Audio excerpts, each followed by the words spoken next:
Hello guys, ஒரு நிமிஷம் அந்த வீடியோ பார்த்துட்டு வந்துருங்களேன்.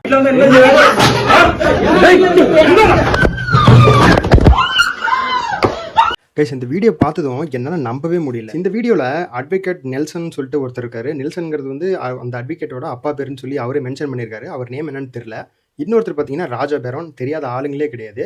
இந்த வீடியோ பார்த்ததும் எனக்கு பயங்கர ஷாக் கைஸ். ஏன் அப்படி நான் சொல்கிறேன்னா, ராஜா பேரன் வந்து இப்போ மீடியாவில் இருக்கிற மோஸ்ட்லி நடக்கிற ஒரு பெரிய விஷயத்தை வந்து எடுத்து அதை வந்து ஒரு அட்வைஸ் மாதிரி சொல்லுவார். பட் அவரே இப்படி பண்ணியிருக்காருங்கிற போது என்னால் அதை ஏற்றுக்கவே முடியல கைஸ். இப்போது மற்றவங்க இப்படி பண்ணுறாங்கன்னா அது வேறு விஷயம். இப்போது ஒரு சோசியல் மீடியாவில் வந்து இவர் ஒரு பிரபலமாக இருக்காருன்னா இவரே இந்த விஷயம் பண்ணும்போது இவரை பார்த்து நிறைய பேர் வந்து இன்ஸ்பயர் ஆகியிருக்காங்க.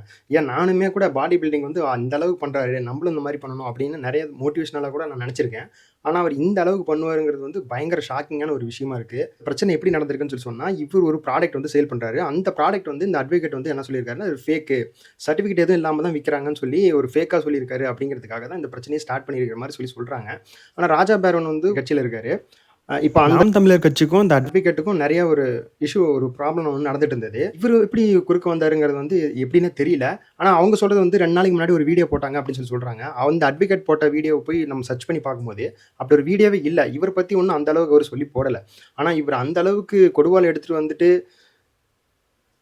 எனக்குலாம் பயங்கர ஷாக் ஆகிடுச்சு கைஸ். இந்த வீடியோ வந்து நான் பேசியே ஆகணுங்கிறதுக்காக தான் பேசினேன். ஏன்னா நான் அவர் வந்து ஒரு இன்ஸ்பிரேஷனாக ஒரு நினச்சிருக்கிற ஒரு ஆள் இந்த அளவுக்கு வந்து பண்ணியிருக்காரு, ஒரு இஷ்யூவாக பேசியிருக்காருன்னா யாரை நம்புறதுனே தெரியல கைஸ். நீங்கள் இந்த விஷயத்தை எப்படி பார்க்குறீங்க? உங்களுக்கு தெரிஞ்ச சில விஷயத்தை ஷேர் பண்ணுங்கள், நானே தெரிஞ்சுக்கிறேன். பார்த்த வரைக்கும் பார்த்தீங்கன்னா ராஜா பேரன் மாதிரி தான் தப்பாக இருக்கிற மாதிரி தோணுது. அட்வொகேட் வந்து என்ன தான் அவர் வந்து வாய் வார்த்தை பொய்யான ஒரு விஷயம் சொல்லியிருந்தாலுமே கூட அவர் மேலேயே கூட தப்பு இருந்திருக்கலாம். ஒரு தெரியாத விஷயத்தை கூட அவர் வந்து ஃபேக்குன்னு சொல்லியிருக்கலாம், ரைட்டு. ஆனால் அவர் வாய் வார்த்தையில் ஒரு சோஷியல் மீடியாவில் பேசுகிறாருன்னா நீங்களும் அவரும் வந்து ராஜா பேரனும் வந்து சாதாரண ஆள் கிடையாது. அவரும் சோஷியல் மீடியாவில் வந்து நல்ல பிரபலமான ஒரு ஆள் தான். அவர் சோஷியல் மீடியாவில் கூட பேசியிருக்கலாம். ஆனால் வீட்டுக்கு போயிட்டு அருவாள் வந்துட்டு அவங்க அம்மாவெல்லாம் அடிச்சிருக்காங்கிற மாதிரி சொல்கிறாங்க.